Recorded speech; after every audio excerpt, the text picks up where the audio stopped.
Welcome back to Black News Tonight. Nigerian leadership is drawing criticism following its ban of Twitter. Now, this ban will keep millions of people from accessing the popular social media platform. Nigeria announced late last week that it would be banning Twitter, threatening anyone using it with prosecution, including possible arrest. This came after the social media site removed a post by President Muhammadu Buhari threatening secessionists in the southeast of the country. Included within the ban is a government order that tells broadcast companies within Nigeria to stop using Twitter as a news gathering source, deeming it unpatriotic.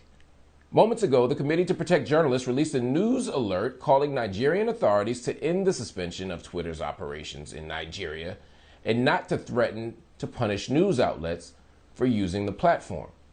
Joining me now to help break down the ramifications of Nigeria's ban on Twitter is writer and linguist Kola Tubosun, who joins me from Lagos, Nigeria. Good to see you, Kola. Thank you, Mark. I'm glad to be here.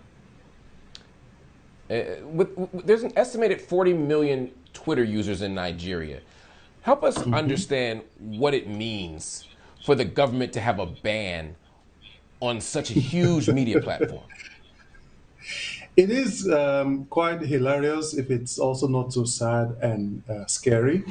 Like you said, we have about 190 million people in Nigeria. A lot of the heavy use of Twitter and social media is by the young population, which is mostly about 60% of the whole country. So a lot of problematic things about the so-called ban is that first it's not a law. It's not something that has gone through the process of government. It's just a pronouncement by the spokesperson for the president. And all of a sudden, the next day, in surprising efficiency, the platform disappeared from phones, and you couldn't access it unless you had a VPN. So there's a lot of problematic things about it, including the muzzling of the freedom of speech, including the threat of arrests. Just for using the platform, and it's also quite confusing because it's not said whether only Nigerians can't use Twitter, or only Nigerians residing inside the country, or just anyone who lives within Nigeria, and just so many things going wrong. And the president hasn't said anything, and the legislators haven't said anything either. Maybe one here and there said something, but there hasn't been any concerted opposition to this from the levers of government, which makes it Why? even more distressing. Nigeria is going through a lot of terrible times. The opposition has become a threat, as I wrote in a piece earlier today. Either they are colluders and equally corrupt, or they support it, or they just don't think that their voice matters and they have become part of the system. We have a democratic presidential system of government, just like the United States, where the legislature has its role, the courts have their role, the presidency has its role. But in this case, it seems everybody has totally just given up and allowed the presidency to run things as they see fit, which is a very terrible and dangerous thing. When I think about the power structures you describe it, Twitter has played such a huge role in helping to keep checks and balances in the power structure, not just in Nigeria, but around the world.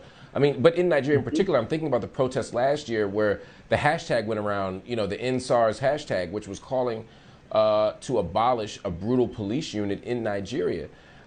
Twitter was the space where people could put a spotlight on the problem. Twitter was the place where people in Nigeria could speak out, just like here in the United States. We saw it in Iran, we've seen it in Uganda, we'd go anywhere in the globe and see this. How challenging is it going to be able to hold governments accountable, to put a spotlight on suffering, if the government takes away not just an app, but really one of the main sort of terrains in modern media where ideas are engaged? That is part of the problem, and not just the NSAS protests.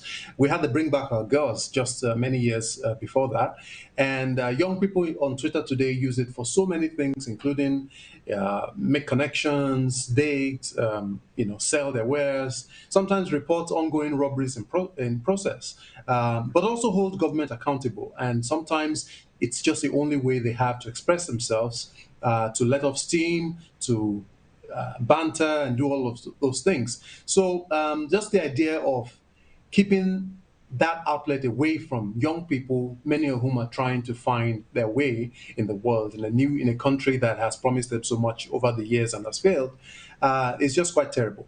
And also one more thing, I think about the fact that many people now use VPN, which after a while becomes you have to pay to use. There are several free ones out there that are not quite effective, but sometimes you have to pay. So consider the people who have had to use Twitter with their own money to run their businesses and do a number of things, now having to add the cost of paying for VPN on top of what they have to do. It's quite dispiriting, basically. And for a country that is struggling to get its economy up, the naira is down, a number of is struggling on a number of fronts. This is just one more problem that the country doesn't need, especially the one that comes as a result of just the president's petulant response to having his tweet deleted. Well, that's the most stunning part of all of this is the source of it. It wasn't some grand national threat.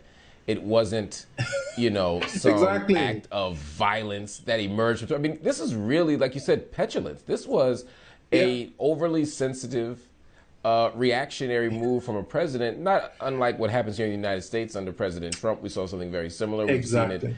under Modi in India. I mean, it looks Yeah. very familiar, to be quite honest, It's crazy. but it's Sometimes nonetheless I'm disappointing. surprised by how much similarity we have between President Trump and President Buhari in this case, where if Trump had his way, it would have probably done the same thing. I'm sure he's sitting somewhere now thinking, well, I wish I had that kind of power.